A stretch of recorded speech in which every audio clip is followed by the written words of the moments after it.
Boa noite, galerinha do segundo ADS, tudo bem? Espero que todos se encontrem bem, com energia e disposição para irmos para frente, para detonarmos dentro da disciplina de Python, aplicado a um projeto, né? Um projeto que espero que todos estejam evoluindo bastante, né? Então, para a aula de hoje, estamos aí para a 8ª aula, né?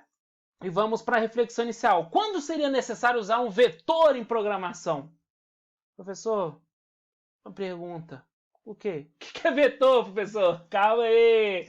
Vamos resolver essa questão para você. Fique em paz, né?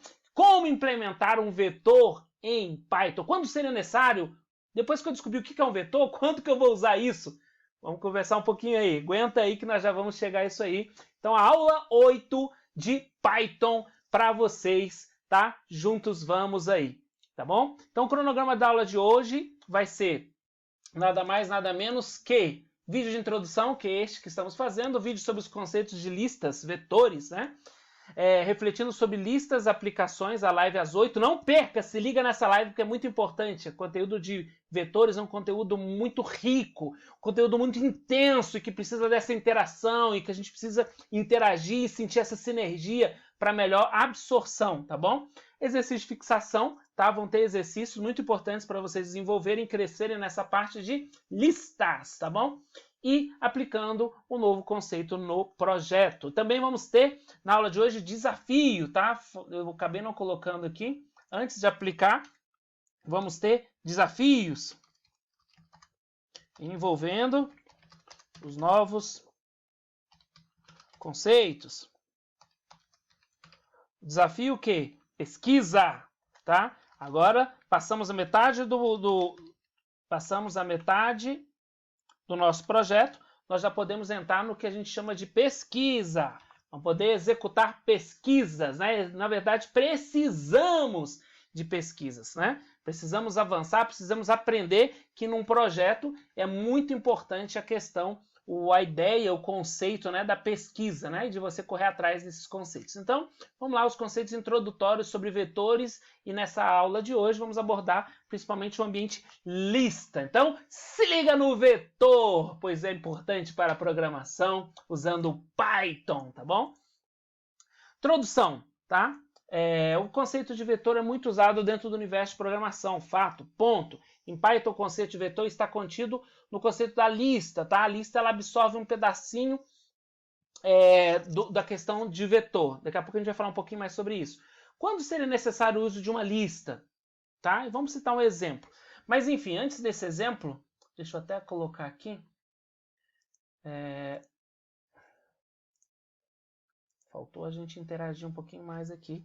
Né? Isso. Eu queria falar o quê? O que vem a ser o conceito de vetor? O conceito de vetor é quando você tem, por exemplo, o conceito que nós aprendemos até hoje, variáveis, né?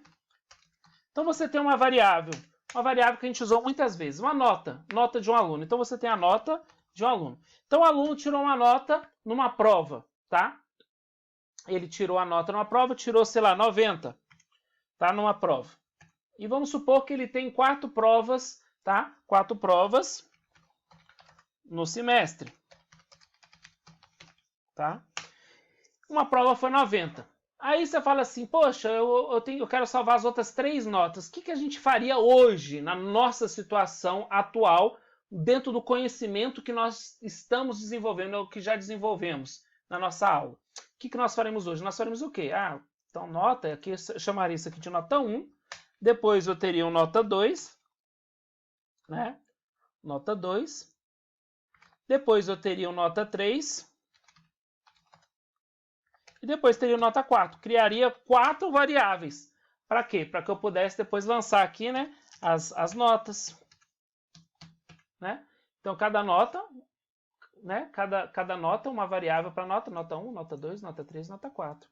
E aqui, pensem comigo, gente, nós temos o conceito do quê? O que é a variável? É nota. Nota. Só que eu tenho 4 notas distintas. Então, nesse conceito que nós estamos caminhando, o que eu fiz? Eu criei 4 variáveis para salvar o mesmo conceito, que é nota. O conceito é nota. Só que eu tenho 4 notas diferentes. Então, hoje eu crio o quê? 4 variáveis. O conceito de vetor que a gente vai abordar e vamos bater firme na questão de listas inicialmente, mas nós vamos ver que são 3 tipos, né? Listas, a tupla e o dicionário. Nós vamos trabalhar primeiro com listas, né? E a ideia de todos esses é a ideia do vetor. O vetor é nada mais é que o quê? Uma variável, por exemplo, nota, que ao invés de você salvar apenas um valor, um único valor, como essa nota aqui, esse valor, nós vamos poder salvar mais de um valor. Por exemplo, uma matriz ela pode ter, por exemplo, 4 valores. Pode salvar 90, 80, 65 e 75. Percebe agora? Que coisa maravilhosa? Que conceito fantástico! Nós criamos uma variável que pode salvar as 4 notas de uma vez só. Eu não preciso criar mais 4 variáveis, nota 1, nota 2, nota 3, nota 4. Mas, na verdade, agora eu crio uma variável nota, onde na primeira posição, alocação de espaço para guardar a informação, eu tenho uma, depois na segunda posição eu tenho outro valor, depois outro valor.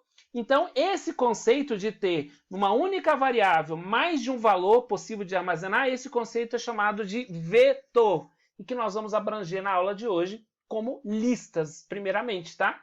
Sendo que esse vetor, ele pode ser um vetor que pode guardar informações numéricas, né? O vetor é só com 4 posições? Não, gente, o vetor pode ter 3, pode ter 5 posições ou mais posições, tá bom? Não que esse exemplo foram 4 posições, tem que ser 4, tem que ser 2. Não, o vetor pode ter N posições aqui. Tem que ser só número? Não. O vetor, por exemplo, pode ser nome. Né? Em vez de você ter nome 1, nome 2, nome 3, você pode pôr nome dentro do nome. Você pode ter um Rodrigo, você pode ter uma Ana, você pode ter um José. E assim você pode guardar vários nomes dentro de uma única variável. Em vez de você ter que criar nome 1, nome 2, nome 3, você pode salvar vários nomes dentro de uma única variável, desde que ela seja do tipo vetor. E no nosso caso, na aula de hoje, nós vamos ver que isso também é chamado de lista, tá bom? Então, o conceito de hoje é você conseguir enxergar que dentro de uma única variável, que antes você salvava um único valor, né? Um único valor correspondente, agora com o conceito de vetor na cabeça, você dentro de uma variável, você pode ter vários valores, desde que esses valores sejam todos referentes a uma única variável. Tá? Então, nota que eu tenho várias notas, a primeira nota, a segunda nota, a terceira nota. Né? Vamos ver também algo muito importante, que a posição, nós vamos ter que saber e chamar, conseguir, para ler esse valor, precisa da posição. A primeira posição sempre é a 0, a segunda sempre é a 1, depois 2 e assim por diante. Começa da posição 0, tá? A primeira posição não é a posição 1, mas é 0. Aqui, nome, a primeira posição onde está salvo Rodrigo é a posição 0, endereço 0. Depois tem o endereço 1, depois tem o endereço 2 e assim por diante, tá bom? E aqui vai ser mais alguns conceitos importantes que nós vamos trabalhar dentro de vetores. E voltando para o nosso exemplo, né, da aula de hoje, que nós vamos trabalhar daqui a pouco, tá? Nós temos aí o conceito, é um vetor, né, já falamos, muito usado em programação. E aqui você em Python a gente vai trabalhar no conceito de lista, tá? Quando será necessária uma lista, por exemplo. Aí a gente colocou, seja uma instituição de ensino que solicita 4 provas durante o semestre em uma determinada disciplina. Né? Uma primeira nota, uma primeira forma de atender a essa necessidade seria a criação de 4 variáveis, foi o que a gente acabou de falar. N1, N2, N3 e 4. E a segunda opção é a mais usual no meio da programação, seria o quê? Você trabalhar com uma única variável usando o conceito de lista, onde você teria uma variável e dentro dessa variável você vai ter todas as 4 notas. Podendo ser 4, podendo ser 3, depende do seu desejo. Então, se liga na aula de hoje, na live de hoje, que nós vamos colocar em prática o conceito de vetores, mas necessariamente focados em listas, tá? Se liga aí, não perca a live de hoje, começa às 20 horas. Um abraço. Tamo junto. Bons estudos. Deus abençoe.